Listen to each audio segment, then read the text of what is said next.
I need to begin this talk at the lowest point in my life, and I'm not doing that for effect or for drama, but it's because it was a fork in the road in my personal and my professional life that shapes everything else I want to talk to you about in the next few minutes. I was a young dad, I was in my 30s, and I had a wife and a daughter who was 7, a son who was 3, and a daughter who was 4 months old. And my wife, Tanya, was diagnosed with terminal breast cancer when we had a brand new baby. Now, as you can imagine, our world pretty much stopped at that moment, but Tanya fought that disease with extraordinary courage for 2.5 years. And this is an image from the moment at the peak of that struggle. She had just completed the walk for the cure with her dad and her sister, and it was really a moment of celebration. But in 2006, we lost her, and I found myself a father with some young kids wondering, how was I going to help these 3 kids become the thriving adults that Tanya and I always imagined they would be? Now, fortunately, I had in my life at that time a lot of support, including support from these 2 people. The 2 people who I went past, who were the directors of the preschool that all 3 of my kids had attended. The woman was named Indrani, the man was named Siva, and Indrani in particular took an extraordinary interest in all of my kids and felt Tanya's passing deeply. In fact, she closed the entire preschool the day of the funeral. And after I took some time, a couple of weeks before I had to go back to work, at home with the kids, Indrani and I worked out a plan to bring Victoria, who was still in her school, back into the school. And we arranged to do it after most of the parents had dropped off their kids, and I came back and I met her at the door, and she took Victoria down into the basement in the church where the preschool was held, and integrated her beautifully back into the kids. And then she came up to the top of the stairs, and she followed me out into the parking lot. And she said something to me that has stayed with me ever since and has shaped the issues that I want to talk to you about today. She said, "Kent, from now on, it all depends on the relationships. Your relationships with those 3 kids. The relationship is a thing." And then, as she was wont to do, she went back down into the basement. And I was left standing there saying, okay, what does that exactly mean? I knew it was profound, I knew I needed to act on it, but I wasn't exactly sure how. So for the next 6 years, as a single parent, I did everything I could to help my kids understand that they were the most important thing in my life. But I really wasn't exactly sure what it meant fully to pay attention to the relationships. Now, in 2012, I got a lot of reinforcement because I got married to Katie, and we added her kids, Thomas and Molly, to the picture. And I'm pleased to report that my kids have turned out pretty well. But nonetheless, by the time I got to Search Institute in 2012, an organization that has been researching and working to improve youth outcomes for 60 years, those words that Indrani said to me in that parking lot were still ringing in my ears. It all depends on the relationships, and pay attention to them. And so what I felt we needed to do was actually dedicate our research in developmental science to opening up that black box of relationships. What does it take to build relationships that help kids be and become their best selves? Now, we didn't do that just because of my personal experience. We did it because a gigantic volume of research shows that relationships in kids' lives are like the roots in a tree. When kids have strong roots, they can grow, they can thrive, they can withstand the storms that life throws at them. But nonetheless, a lot of kids are growing up like trees in soil that is not rich, that even has toxins in it, where they are not surrounded by those relationships that they need to thrive. And so since that time, we have dedicated our work to trying to unpack and open that black box of relationships. And there are 5 critical elements, 5 key actions that have emerged from our research as essential to building those relationships that help kids survive not just challenging circumstances, but just the normal challenge of growing up. So those 5 critical things are, first, and this won't surprise you, expressing care.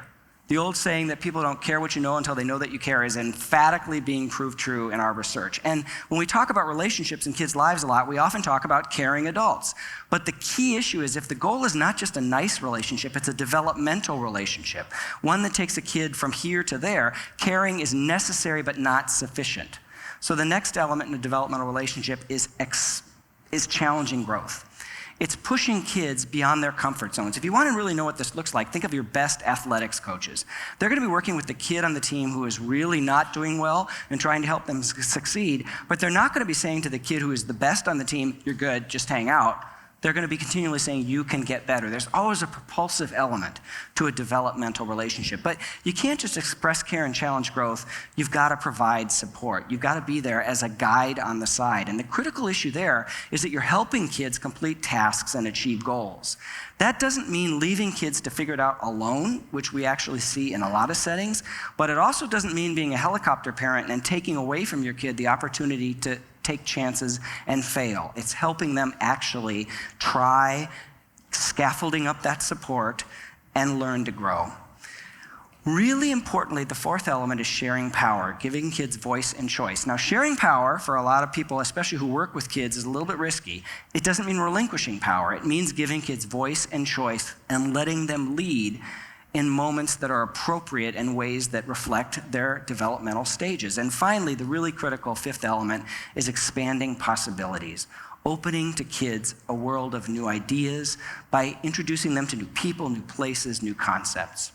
Now, our research is showing that when kids experience relationships that reflect these five elements with their parents, with their teachers, with program staff and out-of-school time and after-school and summer programs, their outcomes are dramatically better. They are more likely to be motivated, socially responsible, ethical, empathic.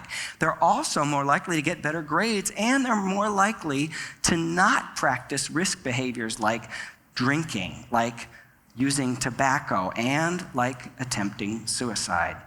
And so these relationships have got a lot of positive momentum.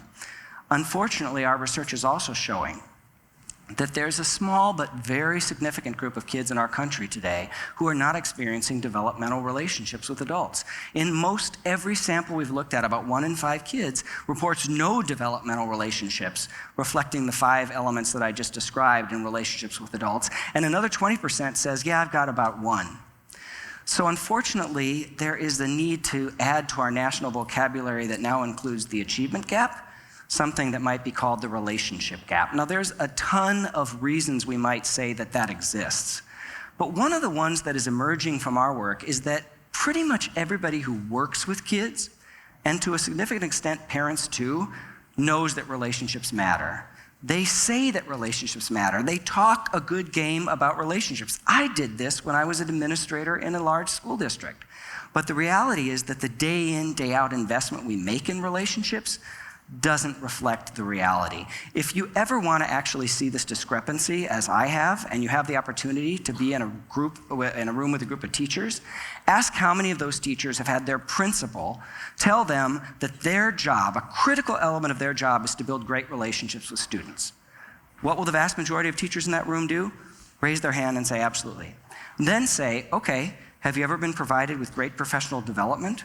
Practical techniques and tools to help you build those relationships, dedicated time to build those relationships, data that helps you understand what's working and what's not, and far fewer people will actually raise their hands. So the good news and the bad news is that we know relationships are critical, but we're under-investing in those relationships in the organizations that really, really matter in kids' lives. And so that's why we have actually dedicated a lot of our work to developing practical research-based tools that can help people build relationships with the kids who are already in their lives. And I want to give you one such tool today that you can actually take out of here and use immediately with a kid who is in your life, either because they're your kid or because you work with kids. And it's called the 4 S's interview. The 4 S's interview can be done in 15 minutes. It can take about an hour. And it's a simple protocol that we've tried out in many different settings, from schools to detention centers to public housing to out-of-school time programs across the country. And it's very simple. You tell the kid, I want to understand your 4 S's. What are your 4 S's? Your sparks, your strengths, your struggles, and your supports. Your sparks are the things you love, the things you get up in the morning and you really want to do and that make you excited and you feel alive. Your talents, your interests. Your strengths are the things that you think are best about you. Yes, your abilities, but not just your abilities, also your values, like being there for my friends, being trustworthy for my family.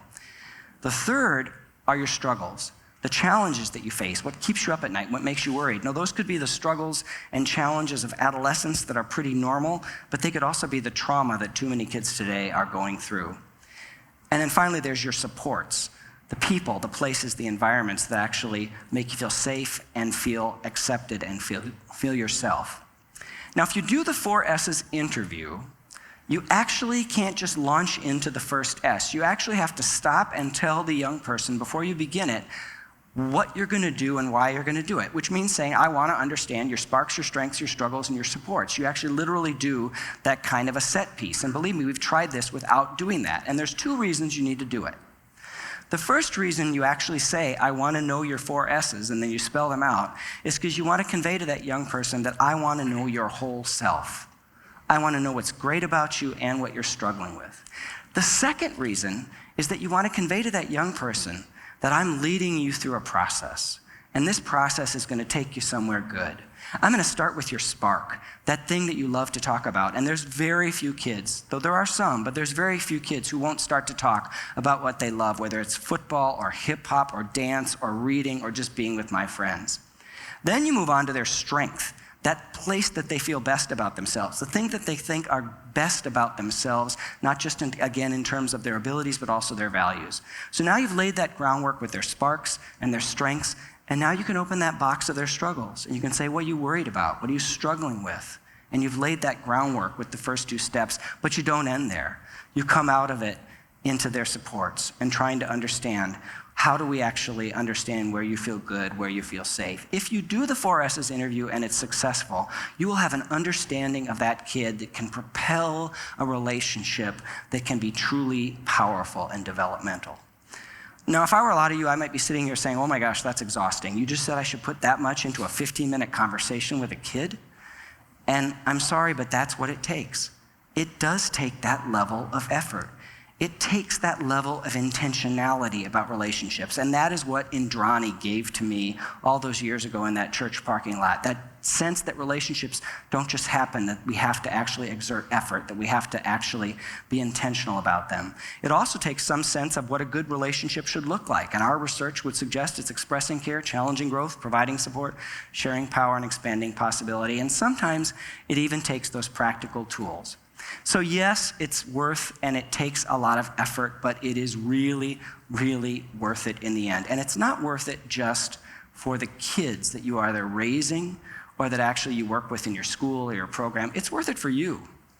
There is nothing that I am prouder of in my life than the relationships I've built not only with my kids, but with the kids that I taught as a high school teacher, who still connect with me through Facebook and other ways, and who I am shocked decades later that I influenced in positive and powerful ways. And finally, it is worth it not just for your kids and for yourself, but it's worth it for all of us. The cliche of all cliches is children are our future, but that is inarguably true. And the science is clear that nothing is more important to our kids' development than the relationships they have, the developmental relationships that they have with us as adults. And so that is why we can and we must make sure those close connections happen with all kids. And what I have learned over the last couple of decades is that it can happen and it will happen as long as we remember that it all depends. Literally, it all depends on the relationships. Thank you.